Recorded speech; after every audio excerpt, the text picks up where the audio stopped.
Hello, hello. It is Dr. Askkrystalracquel, and I'm back again. We are on day 10 of our 14 days of change. And I'm not on camera, but I urge you to stick around just because this is going to be an important topic. It's very late, and I didn't want to close out the day without getting on here. So, our topic for today, well, first, let me say, I hope you all are doing amazingly. Please like, comment, and subscribe to my video if you're interested in my content. And also send me an email, Askkrystalracquel at gmail.com. That's down below in my description. If you have any questions or you want to see me answer a particular topic for you on video. So I definitely urge you all to send me something there. I'm more than happy to provide my insight to be able to assist you. So today's topic, on day 10, we only have 4 days left, you all. So on today, I'm going to be talking to you about our topic, which is holding your tongue. Remember, make sure you're praying every day. Try to be as consistent as possible. Remember, this 14 days of change is not about any food. It's about making sure you're exercising every single day, minimum 20 minutes, and also making sure that you pray, read your Proverbs. So today is the 21st. You should have read your Proverbs 21. And yeah, let's go from there. So let's get into it right now. So what I said I was going to discuss is holding your tongue. It's so important that we are able to control ourselves on what we say. The tongue is such a powerful thing.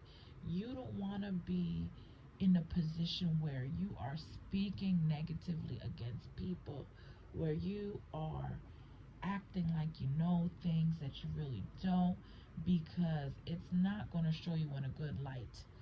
So there is a particular scripture that I wanted to review. It is Proverbs 17:28. It says, even fools are thought wise if they keep silent, and discerning if they hold their tongues. So think about that. You may not know something, or you may not be well versed in something, but because you don't go start talking, chatting, acting like you know everything, acting like you know it even though you don't, you will be thought of as wise because you're silent. It's okay to not always have something to say. It's okay to be quiet. And oftentimes when you're a little quiet or silent, it adds some mystery. You may find that people may want to know more about you. People may have questions about you. So it's best to just be quiet. There's no reason to be spewing nonsense. So the scripture says, even fools are thought wise if they keep silent, and discerning if they hold their tongue. So if you don't know something, it's best to just close your mouth. It's best to listen. It's not good to always be ready to open your mouth and talk. As soon as someone's talking, you're thinking about what you want to say in response. That's not good. What you would want to do is think, evaluate, and see, hey, do I need to speak at this moment? Can I even contribute anything significant to this topic and this theme in a conversation? If not, you're much better off to simply be silent. It's okay. One thing that I am 100% content with typically is being in a situation where there's silence. Silence shouldn't make you uncomfortable. If you're not aware of an answer to anything, to a question, it's okay. Just be quiet. You don't want to be looked at as a foolish person, and a foolish person really, well, if you find that you talk a lot, that you like to have a conversation, but you don't really, you have no interest in anything that the other person has to say, you may have to reevaluate yourself, because you don't want to be looked at as a fool.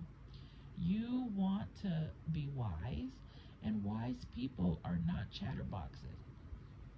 I'm not saying that people can have different personalities and some people like to talk a lot, others don't. But I mean, like, when I'm thinking of somebody who's foolish, I'm thinking of somebody who's talking a lot, gossiping, spreading rumors, acting like they know everything when they don't. You don't want to be that type of person. What you want to do is continue to serve God, focus on things that matter, make sure you're about your Father's business. So make sure you have goals, make sure you are focused on what it is that you were called to do. You don't want to be in a place where you're so involved in talking about other people, talking nonsense, just blurting things out whenever you feel like it. You don't want to be looked at as a foolish person. And this makes me think of a certain situation which I won't go in depth about, but a foolish person also reveals things quickly. So if you have a friend and you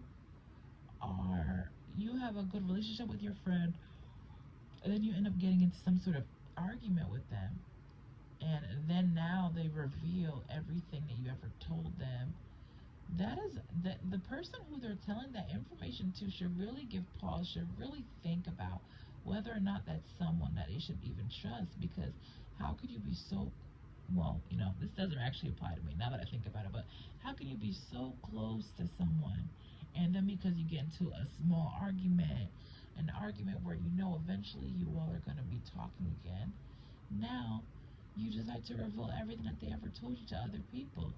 You're not going to be thought of as wise.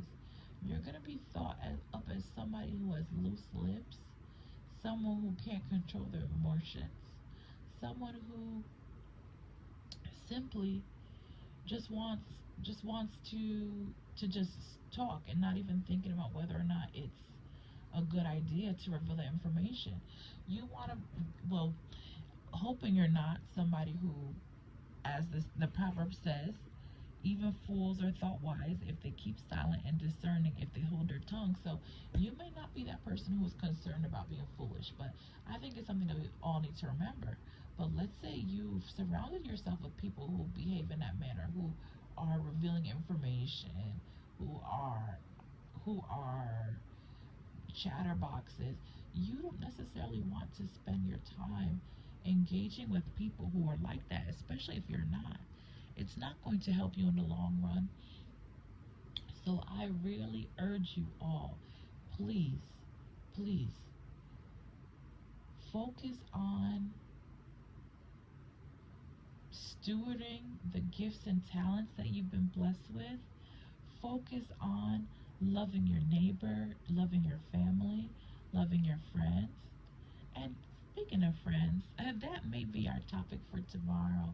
I'm going to talk about tomorrow about what it means to be a friend, what it means to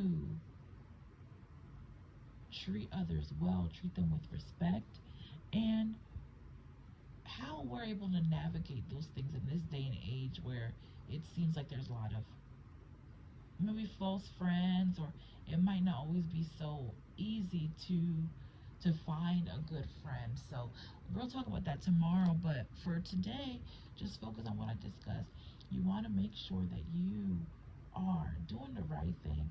Don't be loose with your lips, and based on what this proverb says, I can even expand a little bit and say you don't want to even be someone who can't control your mouth. So make sure you're silent when there's no need to be talking. It doesn't even have to be related to gossip or slander or anything like that. Just in general, you don't want to end up saying things that you regret just because you're so loose with your lips. Focus on really doing the right thing, and that includes guarding your thoughts, thinking about what you say before it actually comes out your mouth. And I hope this topic is helpful to someone. We appreciate all the comments that I'm receiving on the videos. And let me know if these are interesting topics and if you'd like to hear something else from me. But once again, for tomorrow's topic, it's going to be more focused on friendship and what it means to be a friend and what we can do in terms of navigating friendships in this day and age. So I hope you have an amazing, blessed day.